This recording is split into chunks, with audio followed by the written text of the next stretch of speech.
Dairy farm workers whistle and call out as they rustle the next lineup of cows through the stockyards and into the milking parlor at the Sky Dairy, one of 13 operations on Dairy Row lining Interstate 10. Dairy owner Ed De Rutyer says the daily milking of close to 2,000 cows is just one of the never-ending farm chores in the 24/7 life of Sky Dairy in Mesquite.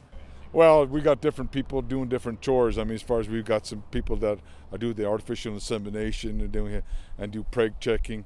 Other guys are doing just the milking. Others are feeding the cows grain, and then we're also feeding the calves. Between his 5 dairies, De Rutyer employs about 250 workers, mostly from the surrounding communities.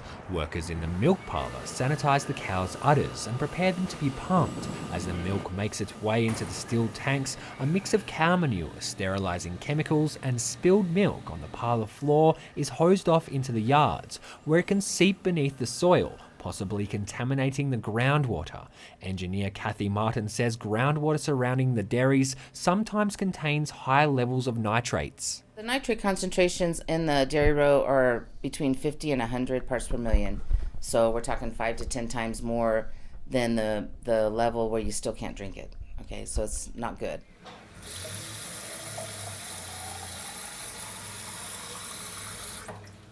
Arturo Uribe lives in neighbouring Mesquite, and though he doesn't work at a dairy, some of his friends do, and his sister is even married to one of the dairy owner's sons.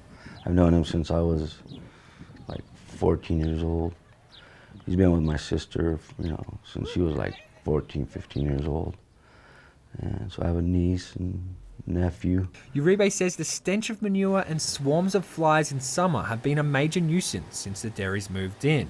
But with so many inter-family relationships and work connections, most residents have been reluctant to do much more than complain. You can only go to so many meetings and listen to a dairy owner tell you, well, that's the smell of money. In 2012, Uribe filed a lawsuit against area dairies, citing the public nuisance of the odour and the flies. But it was groundwater contamination that convinced others to appeal to the New Mexico Environment Department for help. When it does become contaminated, who's ultimately going to be responsible for the cleanup? And, will there be a recourse to have the dairies do that? At a recent environmental department hearing in Anthony, New Mexico, the dairies agreed to a remediation plan that would require plastic lining for runoff pits and more groundwater monitoring.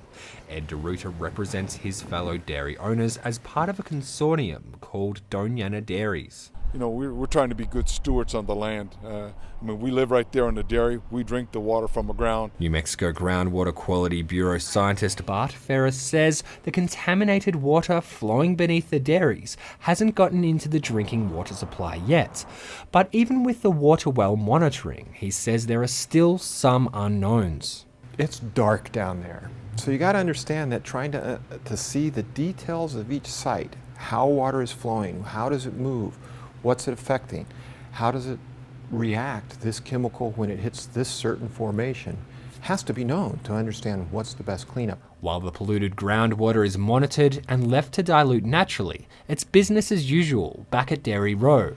Engineer Kathy Martin represents concerned citizens who live near the dairies. She says progress has been made, but not enough has been implemented to stop future contamination. So the point is, don't let it get into the groundwater in the first place. Have the best liner system you can. Keep your wastewater up above ground, maybe in tanks rather than in pits. Ed De Rutyer says that dairies don't want to invest in containment measures that aren't scientifically proven.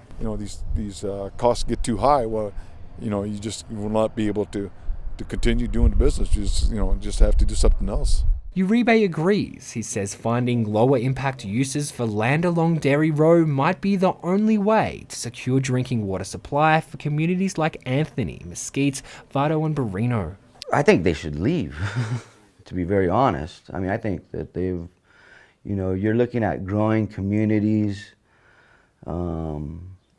with schools. They're having they have major issues with the contamination of the nitrates. It's not a matter of is our aquifers going to be contaminated by nitrates due to the dairies. In my opinion, it's when. The agreement for the water monitoring by the dairies will require annual reports to the New Mexico Environment Department, which is tasked with reviewing the data to ensure the groundwater contamination is contained. For KRWG, I'm Simon Thompson.